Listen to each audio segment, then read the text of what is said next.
Bonjour,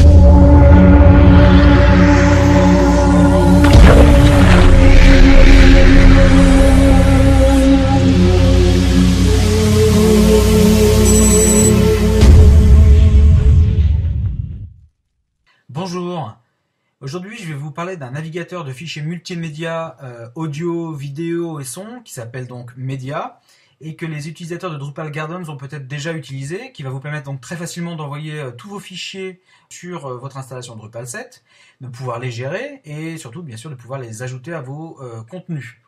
Donc le module Media qui est très fonctionnel sur Drupal Gardens l'est beaucoup moins au niveau de la communauté Drupal 7 pour vos installations particulières, puisque jusqu'à il y a très peu de temps, il était quasiment inutilisable. Et aujourd'hui, donc, on est le 7 mars, il commence à devenir à peu près utilisable pour tout ce qui est images, mais reste encore très en deçà de ce qu'on attend pour tout ce qui est vidéo et fichiers audio. Donc pour l'instant, utilisez-le pour les installations de test, et attendez qu'il soit bien sûr finalisé pour toutes vos installations de production. Donc une fois que vous allez sur drupal.org/project/media, vous téléchargez la version de Media qui vous intéresse. Donc vous avez soit la bêta 3 qui date du 15 janvier 2011, soit la version de développement qui date du 6 mars 2011. Pour une fois, je vais vous conseiller de prendre la version de développement puisque vu que celui-ci est très actif en ce moment, vous allez avoir pas mal de choses qui ne vont pas fonctionner avec la bêta et que vous aurez par contre tout à fait fonctionnel avec la version de développement puisqu'il y a 2 mois d'écart entre les deux. Donc téléchargez la version de développement, donc du 6 mars 2011. Et puis vous voyez aussi qu'il y a une dépendance à Media qui s'appelle Style, un autre module. Donc vous le trouvez sur drupal.org/project/style.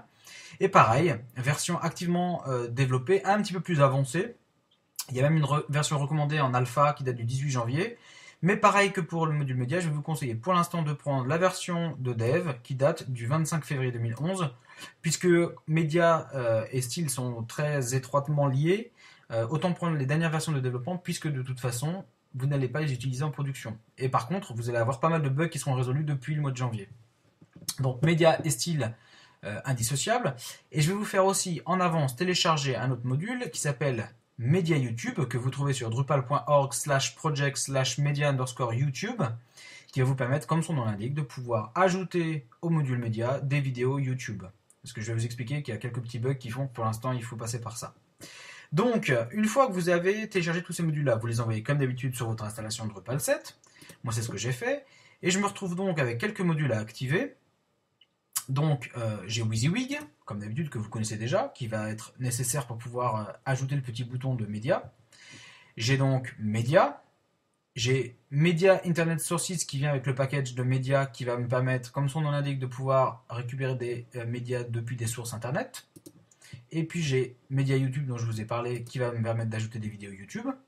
Et vous voyez ensuite que Media a deux dépendances, File Styles et Styles, qui sont donc avec le module Styles, qu'il va falloir activer. Donc j'enregistre la configuration et les modules sont activés directement via le Drupal 7. Voilà l'installation désormais réalisée. Je vais voir un petit peu ce que m'affiche Drupal. Donc je peux configurer mon WYSIWYG comme d'habitude, les droits d'accès de Media, Media Internet Sources, rien pour File Styles. Bon, a priori, puisque vous êtes l'administrateur et que vous êtes en test, vous n'allez pas plus loin au niveau des droits d'accès. Vous allez directement dans la configuration de Drupal 7 et vous descendez dans la partie Media et vous allez cliquer sur un nouveau bouton, Media Browser Settings. Là, vous allez voir des fichiers autorisés à être envoyés sur le module Media. Très bien. Ensuite, vous allez voir Media Types, donc maintenant les types de fichiers et les types de médias supportés par le module Media. Donc comme je vous dis que l'audio et la vidéo ne fonctionnaient pas bien pour l'instant, on va aller voir juste la partie image. Donc en fait, on vous autorise, comme d'habitude ici, à choisir des fichiers autorisés, des formats de fichiers autorisés à être envoyés. Vous pouvez, comme toujours, comme pour les types de contenu, gérer les champs via l'intégration de CCK dans Drupal 7. Et puis pour retourner sur la partie média encore, vous pouvez aussi choisir les styles d'image avec les miniatures à la volée, le recadrage, etc. que vous voulez avoir via le module média.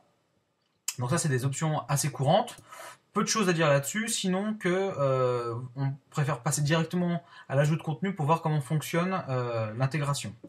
Juste avant, je retourne dans la configuration de Drupal. Je vais immédiatement aller choisir CK Editor sur mon module WYSIWYG, ça vous avez déjà vu, donc je passe très vite. Je vais modifier rapidement les réglages. Je vais ajouter 2-3 boutons pour le test. Et puis surtout, cocher Media Browser qui va me permettre d'intégrer le module média à mon WYSIWYG CK Editor pour le coup. J'enregistre la configuration. Et j'oublie pas de faire une chose qui est obligatoire, c'est directement à nouveau dans ma configuration de Drupal 7, je vais dans les formats de texte, vous allez cliquer sur configurer et vous allez aller cocher la case Convert Media Tags to Markup, ce qui veut dire qu'en fait le module média met toute une forme de balisage un petit peu imbitable pour vos utilisateurs, va être transformé automatiquement par WYSIWYG. C'est une cuisine interne qu'il faut faire obligatoirement. J'enregistre la configuration et à partir de là je dois être capable de pouvoir ajouter du contenu. Donc je fais un test, un nom d'article, je change mon format de texte en full HTML, et maintenant j'ai bien mon CK Editor qui apparaît, avec le petit bouton de l'intégration de médias. Quand je clique sur ce bouton-ci, j'ai un pop-up qui apparaît, une genre de lightbox plutôt, qui va nous permettre d'aller choisir un fichier à envoyer. Donc ici je vais prendre une image que j'ai téléchargée sur le bureau, je fais soumettre. Voici mon image envoyée. Et donc, je peux directement l'intégrer dans mon article en choisissant un format d'image préalablement défini. Donc, moi, je vais prendre par exemple l'image large, pourquoi pas, avec une description. Allez, mon image de. C'est quoi ça? C'est un plan d'eau. Allez, submit. Et donc, à présent, mon image est dans l'article. Je vais sauvegarder ce nouvel article et vous voyez donc intégration de médias et j'ai bien le média qui apparaît. Donc là jusqu'à présent le module fait son boulot, ça fonctionne bien. Comment maintenant gérer les médias? Parce que justement je vous ai parlé de navigateur de fichiers multimédia, il va falloir gérer ces médias-ci. Et bien je vais tout simplement dans contenu et à partir de là j'ai un nouvel onglet qui apparaît qui s'appelle médias et qui va vous permettre de gérer tous les médias envoyés. Donc par défaut il se trouve être en liste, mais vous pouvez aussi afficher par miniature, ce qui est plutôt pas mal, ça vous permet d'avoir donc des prévisualisations assez simples de vos fichiers déjà envoyés. Je vais rajouter un deuxième fichier pour passer par ce nouveau menu, donc image 2, j'envoie. Voici, alors tout ça, ça marchait très mal il y a peu de temps, hein. J'ai essuyé tous les plats pour vous. Maintenant, enfin, on n'a plus d'erreur, ça fonctionne à peu près correctement.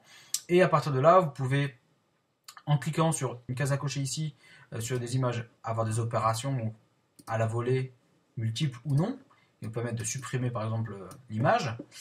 Donc affichage par liste, affichage par navigateur de médias, donc parfait. Je vais aller ajouter, mettons, la deuxième image à mon article. Image 2, pour qu'on voit ensemble que tout fonctionne comme attendu. Donc cette fois-ci, je vais dans le nouvel onglet qui s'appelle Library, qui va me permettre d'aller donc dans ma bibliothèque de médias et d'aller choisir mon nouveau fichier. Je fais Submit. Allez, mon image de montagne. Voilà, et que cette fois-ci, je vais l'envoyer en aperçu, donc en thumbnail. Vous voyez bien la différence ici. Je fais enregistrer. Et maintenant, en revenant sur mon article, voilà, je passe sur ma première image et ma deuxième image, qui donc fonctionne bien comme attendu. Donc cette fois-là, ça c'est une première étape dans l'intégration du module média qui enfin est fonctionnel. Donc vous pouvez commencer à vous en servir. Lorsque maintenant je vais aller faire d'autres choses, par exemple je vais créer un nouveau type de contenu et je vais vous montrer donc toute la partie vidéo. Donc de base, la partie vidéo et audio fonctionne encore très très mal parce qu'elle est en plein développement et je pense que naturellement les auteurs se sont consacrés plutôt sur tout ce qui était partie image plutôt que sur la partie audio et vidéo. Donc je vais vous montrer ici comment intégrer une vidéo YouTube à média tant que l'intégration de vidéo et de son personnel que vous voudriez envoyer n'importe quel format que ce soit, hein, MP3, MOV, MP4, bon tout ça c'est pas encore très très stable donc pour l'instant je vous le déconseille. Donc je vais marquer intégration vidéo, nouvel article et format full HTML qui va me permettre à nouveau d'avoir mon bouton média. Et ici, maintenant, je vais dans l'onglet Web, qui apparaît donc lorsque vous activez le module Media Internet Sources du package Media. Donc ici, lorsque vous essayez de mettre directement un lien URL, par exemple de YouTube, hein, pour prendre le plus connu, eh bien vous avez des erreurs. mais la dernière fois que je l'avais testé, il n'y avait pas d'erreur, donc la prochaine fois, ça fonctionnera peut-être à nouveau. Et donc, quand c'est comme ça, bah, qu'est-ce qu'on fait? On prend le module dont je vous ai parlé qui s'appelle Media YouTube, qui va vous permettre d'avoir un fournisseur supporté, hein, comme c'est marqué ici, pour le module média, et donc en l'occurrence une vidéo de YouTube. Donc moi j'ai été sur la chaîne YouTube de Drupal Facile, et je vais récupérer ici n'importe quel lien qui va me permettre d'aller ajouter directement au module média le lien YouTube que je veux intégrer à mon article. Donc ici je fais Submit. Et ce qu'il y a de plutôt pas mal avec le module média YouTube, c'est qu'en plus d'intégrer la vidéo à votre, à votre article, il va aussi vous permettre, et je vais vous montrer ça tout de suite, de faire en sorte que votre vidéo soit intégrée comme si elle l'était localement à votre installation Drupal 7. Je vous montre ici. Dans Library maintenant, vous avez donc les images que vous avez envoyées et aussi la vidéo YouTube. Donc c'est plutôt pas mal, ça veut dire que vous avez carrément la main mise sur tous les médias que vous allez ajouter, qu'ils soient en interne ou en externe. En tout cas, ils apparaîtront toujours sur la même forme, et ça c'est plutôt pas mal pensé. Donc ici, article intégration vidéo, j'ai mis une vidéo, j'enregistre, et voici maintenant ma vidéo qui commence la lecture, et ça fonctionne comme prévu avec tous les contrôleurs habituels de YouTube. Donc, Media va vous permettre, avec des modules optionnels, d'intégrer pas mal de choses. Une galerie média que beaucoup de gens attendent mais qui fonctionne encore très mal. Des éléments un peu plus avancés, mettons Media Element va vous permettre grâce à des librairies JavaScript d'intégrer des vidéos format HTML5 notamment, intégration de galerie Flickr, donc on a vu Media YouTube qui vous permet de mettre des vidéos YouTube. Vous avez aussi Plupload qui va vous permettre de faire des uploads multiples de fichiers, donc ce qui est déjà intégré de base dans un WordPress, donc on attend ça avec impatience aussi sur Drupal pour pouvoir faire des choses un petit peu plus dynamiques et rapides, notamment des envois par lot de 100 ou 200 images, pourquoi pas. Et donc si vous suivez régulièrement le développement du module média et de ses petits copains, donc média YouTube, média Flickr, média Gallery, etc., vous aurez bientôt une solution intégrée, totalement fonctionnelle sur Drupal 7. Il faut juste encore un petit peu de patience, mais vous voyez que ça nous prépare déjà plein de petites promesses. Voilà, et bien écoutez, j'espère que vous allez pouvoir commencer à prendre en main le produit et que vous allez pouvoir bientôt vous en servir tout à fait fonctionnellement. À bientôt.